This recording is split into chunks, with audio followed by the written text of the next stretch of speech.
We've flirted with fascism before. They wore Hitler's uniforms, but they wrapped themselves in the American flag. But how are we seeing these images echoed in 21st century America?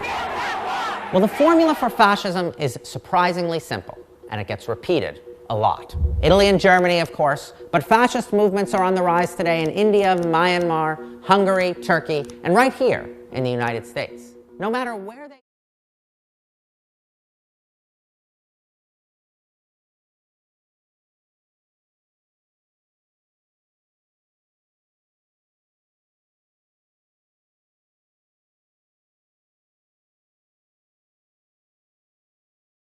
the United States.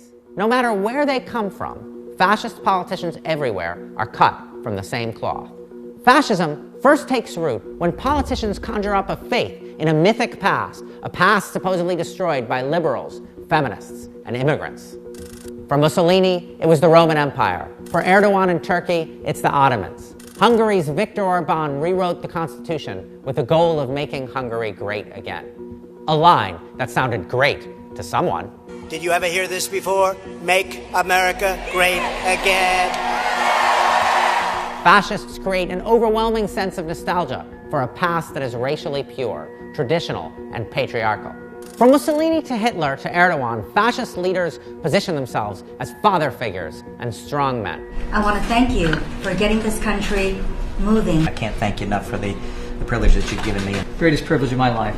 As long as he, and yes, it's always a he, remains in power, everything is possible. Without him, the whole system collapses. I'll tell you what, if I ever got impeached, I think the market would crash. I think everybody would be very poor. Once you've got your mythic past, you need the next ingredient, division. Whether it's between Germans and Jews, Hindus and Muslims, citizens and foreigners, whites and blacks, fascists succeed by turning groups against each other. The Nazis said Jews had no value because they supposedly did no mental or physical work.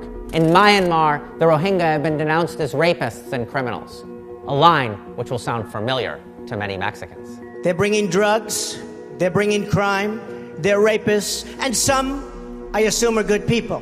When you divide, it's easier to control. Once fascism has taken root, it spreads through propaganda, and in particular, a kind of anti-intellectualism. They can make anything bad because they are the fake, disgusting news. Fascists attack the truth because truth is central to a free democracy. It's somebody's version of the truth, not the truth. Truth is truth. I don't mean to go like... No, it isn't truth. Truth isn't truth. This environment creates a petri dish for conspiracy theories. Have you seen this symbol at a Trump rally recently? It's a sign for a popular online conspiracy theory that the deep state is working to bring down Trump. It's not a million miles away from Viktor Orban's wild campaigns against a global Jewish conspiracy. Nagy testű ragadozók úszkálnak a vízben. Ez így Soros György határokon átnyúló birodalma, rengeteg pénzzel és nemzetközi nehéz tüzérséggel. With truth under attack and lies running wild, no one can agree on what's true anymore, and fascists love it when that happens. You might think I'm trying to frighten you by making these parallels. And in the news this week, I mean, we thought when the Ukraine war started, Putin would be isolated. He's not isolated. He had the BRICS nation. That's Brazil, Russia, India, China, South Africa, and now 4 or 5 other countries. It's about half the world's population, about 35% of the GDP. He's got North Korean troops in his war in Ukraine now. He's very chummy with China. China and Russia always hated each other, not anymore, and Iran. These are the dictator countries. There's a very World War II feeling here. When the dictator countries are getting together, I mean, in World War II, what did Hitler and the Japanese have in common? Nothing, except they saw the world one way, fascism. They all have to do it in their different way. Iran is a fascist country in their own way. So is China, so is Russia, Saudi Arabia, you could say also. Somehow, the world seems to be dividing between the good guy countries, the democratic countries, and these autocracies. And if your guy gets in, we're going to be on the wrong side of this one.